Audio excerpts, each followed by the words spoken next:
Hey all, Ron here from Military Images Magazine with a new episode of Life on the Civil War Research Trail. When I share an image like this one with you students of the Civil War, recognition is instant. Point Lookout, one of the most photographed spots in America following the November 1863 Battle of Lookout Mountain, popularly known as the Battle Above the Clouds, captured the attention of the North and the Union.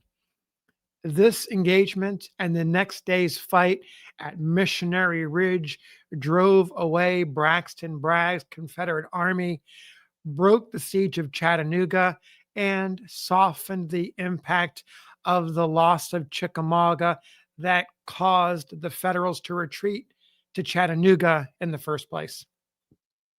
This photograph, a paper print in the carte visite format, was taken by the Lynn brothers, Robert and James. These two men had a virtual monopoly at Point Lookout for years. The focus of this image is near the edge of the point. You can see these three Union soldiers. One man is pointing off into the distance with a hand on the shoulder of his pard. There is another Union man behind them with his arms resting on his knees. These men, it turns out, are all U.S. Signal Corps officers. They're identified in the back in period pencil. I'll be profiling them in another video. But in this video, the individual I want to talk about is the fourth man. He's the gent in civilian clothes and a cap, hands on his hips, resting his elbows on the rock. It appears to be a smile visible on his face. He's also identified on the back, but only by his last name, Westfall, and the title of one of America's best known publications and most respected, at least in the North, the New York Herald. This is Edwin D. Westfall, born in Massachusetts in 1839. He learned how to be a reporter, working his way up in small town newspapers in New England, and then made his way to New York City, the big city, after the war began. The Herald signed him on as a war correspondent just after the Battle of Antietam and sent him to the Second Corps. He marched when they marched and wrote when he could, establishing himself as a reliable and steady witness to the major fights by the Second Corps. It all changed in early 1863 when the Herald editors dispatched him to the West. During John Hunt Morgan's raid into Ohio, enemy troopers caught him, robbed him, and hauled him before Morgan himself. So the story goes, Morgan was amused to find a Herald man in his grasp and invited Westfall to write the story of his own daring maneuvers, of Morgan's daring maneuvers. Westfall politely declined and somehow made it out with his life. Free again, he made his way to Nashville and attached himself to the 20th Corps, caught up with General Joe Hooker, and became the Herald's correspondent. In this role, he filed lively letters through the Chickamauga and Chattanooga campaigns. Westfall's letters were filled with all kinds of information, news, and notes. He filed every couple weeks, and each one was really a collection of short stories noting various aspects of camp life, rumors, anecdotes, a bit of army gossip sprinkled here and there. One gets the sense that Westfall rode around the various camps and chatted up the generals at the various brigade, division, corps, and commanding generals' headquarters. I want to share a few passages from just one of those dispatches.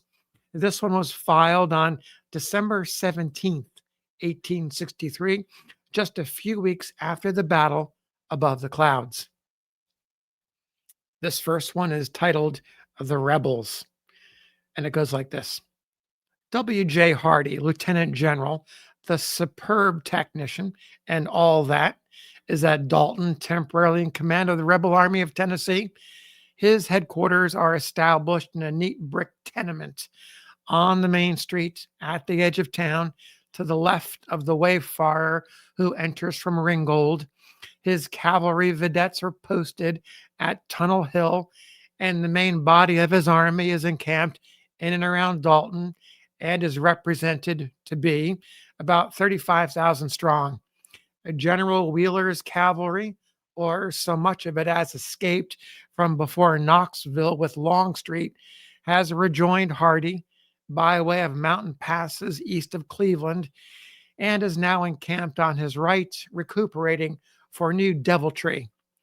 The look of anguish and chagrin which beclouded the countenance of Hardee when the exultant Yankees drove him from Mission Ridge has worn away, I am told, and he is making strenuous efforts to patch up Bragg's old army with Georgia militiamen and assume the offensive, which reminds me of a little story.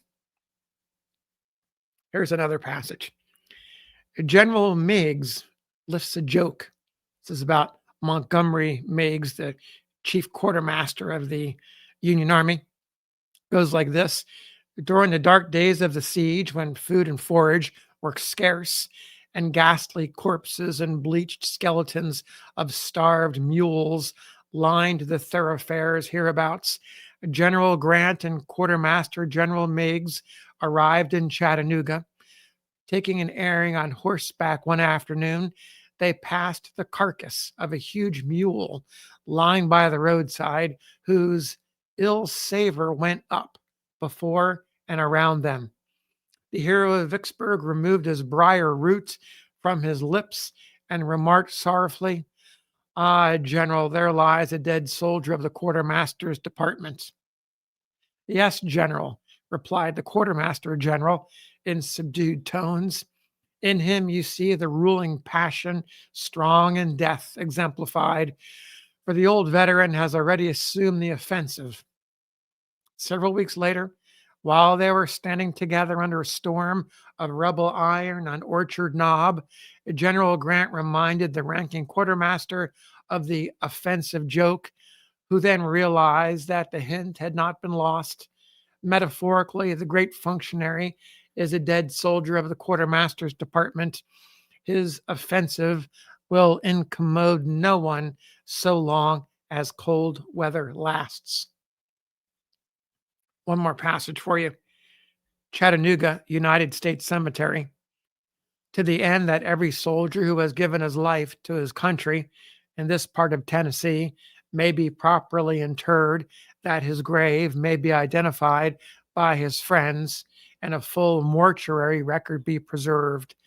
The burial ground selected is to be laid off in sections, each section to be numbered and to contain 1,000 persons. Commencing at the northwest corner of each section, each grave is to be numbered from 1 up to 1,000 and furnished with a headboard with the number upon it. The dimensions and position of each section will be accurately surveyed, and a stereotyped plan will be made, and as many copies printed as there are graves in the cemetery.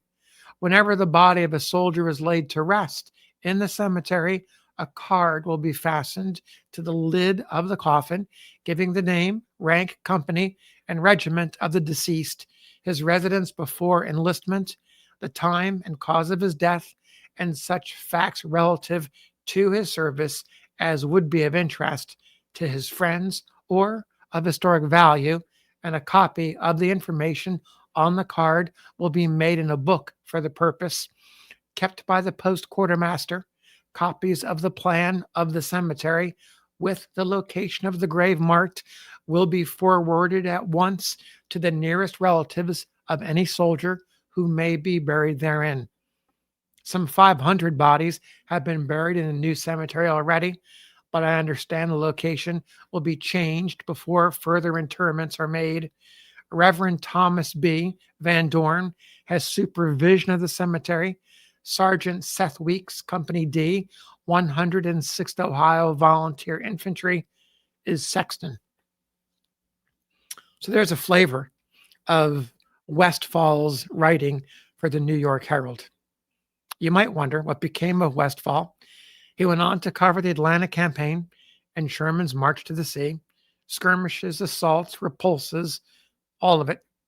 After the war, he ranged the Indian country, Native American land for the Herald, joined the staff of the Utica Observer in New York, and reported for Springfield and Boston newspapers before his untimely death in 1879 from consumption at the relatively young age of only 40. So there's a story of the civilian pictured here, sitting on top of Point Lookout with some officers of the U.S. Signal Corps. Edwin D. Westfall, journalist, New York Herald. Thanks for listening. We'll see you on the next episode of Life on the Civil War Research Trail.